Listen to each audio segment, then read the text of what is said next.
This is Numbers 32.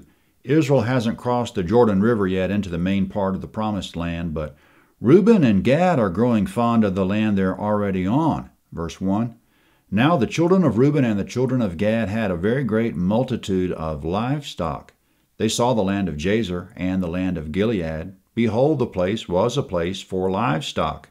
Comment, Gilead and Jazer are general areas east of the Jordan River and Dead Sea, in the area where Israel's now living, the land they took from the Amorite kings Sihon and Og. The text is about to name a number of ancient towns in Gilead and Jazer. Some of them we can point to on a map, some of them we can't, but they're all east of the Jordan and the Dead Sea. The tribes of Reuben and Gad are noticing this is a good place for livestock. Verse 2, Then the children of Gad and the children of Reuben came and spoke to Moses and to Eleazar the priest and to the princes of the congregation, saying, Ataroth, Dibon, Jazer, Nimrah, Heshbon, Elealeh, Sebam, Nebo, and Beon, the land which Yahweh struck before the congregation of Israel, is a land for livestock, and your servants have livestock. They said, If we have found favor in your sight, let this land be given to your servants for a possession. Don't bring us over the Jordan. Comment, Gad and Reuben say, Don't bring us over the Jordan. We like it fine right here. Verse 6. Moses said to the children of Gad and to the children of Reuben, Shall your brothers go to war while you sit here? Why do you discourage the heart of the children of Israel from going over into the land which Yahweh has given them? Your fathers did so when I sent them from Kadesh Barnea to see the land, for when they went up to the valley of Eshcol and saw the land, they discouraged the heart of the children of Israel that they should not go into the land which Yahweh had given them. Comment, Moses is recalling the incident about 38 years ago when Israel was camped to the south of the Promised Land at Kadesh. They sent 12 spies into the land. When the spies came back, 10 of the 12 said basically that the people of the land were too strong for Yahweh to overcome, so the people of Israel were discouraged and refused to go in. Moses goes on giving a history lesson to this new generation. Verse 10, Yahweh's anger burned in that day, and he swore, saying, Surely none of the men who came up out of Egypt from 20 years old and upward shall see the land which I swore to Abraham, to Isaac, and to Jacob, because they have not wholly followed me, except Caleb the son of Jephunneh the Kenizzite, and Joshua the son of Nun, because they have followed Yahweh completely. Comment, Caleb and Joshua were the two faithful spies. They were the only ones who urged faith in Yahweh, saying, We are well able to take the land because Yahweh is with us. Moses goes on with the story, verse 13. Yahweh's anger burned against Israel, and he made them wander back and forth in the wilderness 40 years until all the generation who had done evil in Yahweh's sight was consumed. Comment, it took them 2 years to get to Kadesh, and when they refused to enter the land, there was another 38 years in the desert. In those 38 years, Yahweh consumed that entire generation who were 20 years old and up, except Joshua and Caleb. The two of them are now the oldest men in the camp, except for Moses. Now Moses goes on giving the Reubenites and Gadites their history lesson, verse 14. Behold, you have risen up in your father's place an increase of sinful men, to increase the fierce anger of Yahweh toward Israel. For if you turn away from him, he will yet again leave them in the wilderness, and you will destroy all these people. Comment, end of lesson. Moses says, if you refuse to cross the Jordan with the other tribes, you'll discourage them from going in at all, and Yahweh will leave them in the wilderness like he left their parents. Now the Reubenites and Gadites respond to Moses, verse 16. They came near to him and said, We will build sheepfolds here for our livestock and cities for our little ones, but we ourselves will be ready, armed, to go before the children of Israel until we have brought them to their place. Our little ones shall dwell in the fortified cities because of the inhabitants of the land. We will not return to our houses until the children of Israel have all received their inheritance. For we will not inherit with them on the other side of the Jordan and beyond, because our inheritance has come to us on this side of the Jordan eastward. Comment, the Reubenites and Gadites say, We'll do our military duty across the Jordan. In fact, we'll lead the charge. We'll go before our brothers, and we'll stick it out until they have their land. But let us go ahead and build homes on this side of the Jordan, fortifications where our women and children can stay until we return. We won't lay claim to any of the land on the other side, just on this side. Verse 20. Moses said to them, if you will do this thing, if you will arm yourselves to go before Yahweh to the war, and every one of your armed men will pass over the Jordan before Yahweh until he has driven out his enemies from before him, and the land is subdued before Yahweh, then afterward you shall return and be clear of obligation to Yahweh and to Israel. Then this land shall be your possession before Yahweh. But if you will not do so, behold, you have sinned against Yahweh, and be sure your sin will find you out. Comment. Notice verse 22. Reuben and Gad have a solemn obligation to Yahweh and to Israel. Christian, you and I have solemn obligations before Yahweh which involve more than just ourselves. Verse 24. Build cities for your little ones and folds for your sheep, and do that which has proceeded out of your mouth. Comment. Reuben and Gad have made a vow. Now they must perform that which proceeded from their mouths. Just 2 chapters ago, Yahweh said, quote, when a man vows a vow to Yahweh or swears an oath to bind his soul with a bond, he shall not break his word. He shall do according to all that proceeds out of his mouth. Numbers 30, verse 2. Verse 25. The children of Gad and the children of Reuben spoke to Moses, saying, your servants will do as my Lord commands. Our little ones, our wives, our flocks, and all our livestock shall be there in the cities of Gilead. But your servants will pass over, every man who is armed for war, before Yahweh to battle, as my Lord says.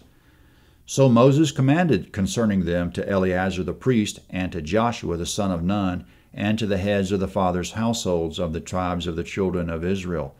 Moses said to them, if the children of Gad and the children of Reuben will pass with you over the Jordan, every man who is armed to battle before Yahweh, and the land is subdued before you, then you shall give them the land of Gilead for a possession. But if they will not pass over with you armed, they shall have possessions among you in the land of Canaan. Comment. Moses isn't just taking their word for it. He's very wise in this. He knows he's going to die before they cross over, so he's telling Eleazar, Joshua, and the heads of the tribes to follow through on this. If every warrior of Reuben and Gad will cross over and fight, then they can come back here and live. But if they don't cross over, tell them the only land they can have is on the other side. Brilliant. Moses has been around the block a few times. He's seen too much unfaithfulness in Israel to take their word for it. Verse 31. The children of Gad and the children of Reuben answered, saying, as Yahweh has said to your servants, so will we do. We will pass over armed before Yahweh into the land of Canaan, and the possession of our inheritance shall remain with us beyond the Jordan. Comment. Beyond the Jordan means east of the Jordan where they are now. They say, we will cross over, and our possession will remain here. Verse 33.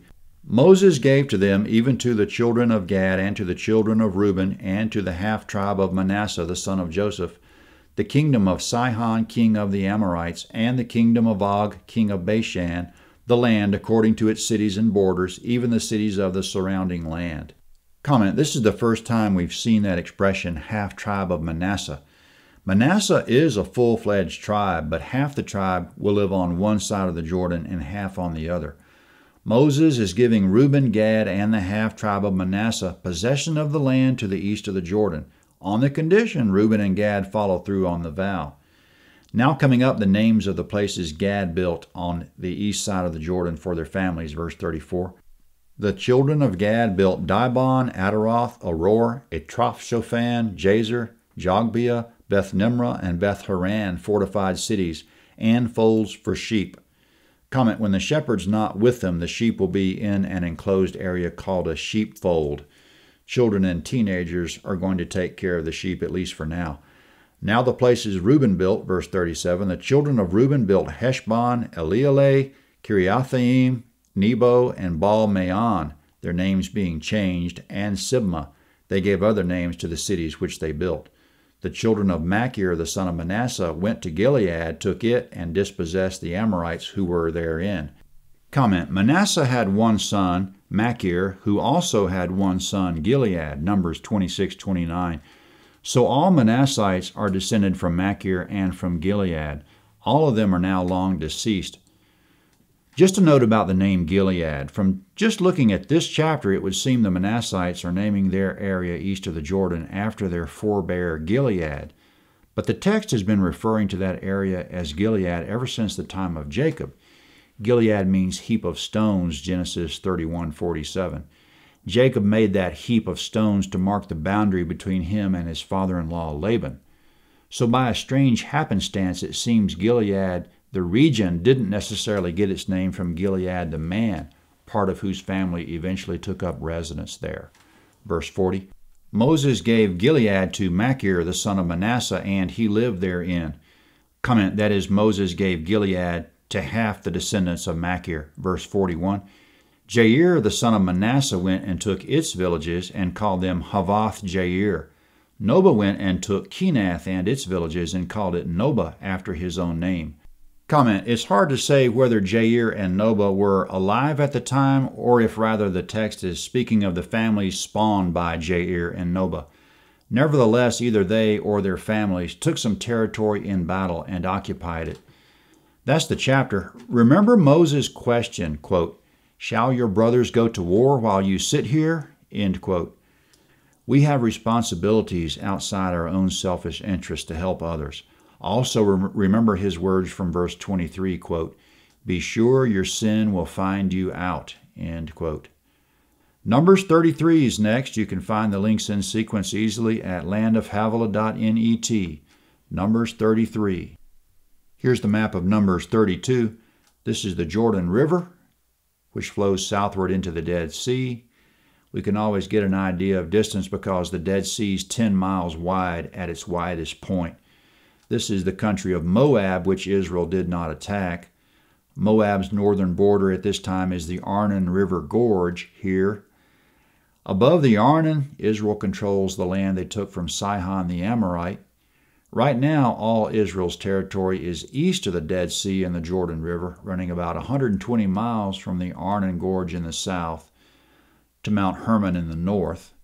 However, Israel might not be in control of the entire continuous strip because the Ammonites are still in the area, and as Numbers 21:24 puts it, and we can interpret this any way we want, the border with the Ammonites is the Jabbok River here, so this might mean that Israel controls from the Arnon to the Jabbok, with Ammonites north of the Jabbok, and north of that, we do know that Israel does control Bashan, which is up here. The territories will eventually be Reuben here, Gad here, and the half-tribe of Manasseh here in Bashan. Gilead means rocky and refers to all these rocky highlands east of the Jordan up to the area known as Bashan, which is here. We can still locate some of the towns mentioned in this chapter: Beth Nimrah, Heshbon, Nebo, Beth Haran, Dibon, Aroer, and Nobah. Numbers 33 is next.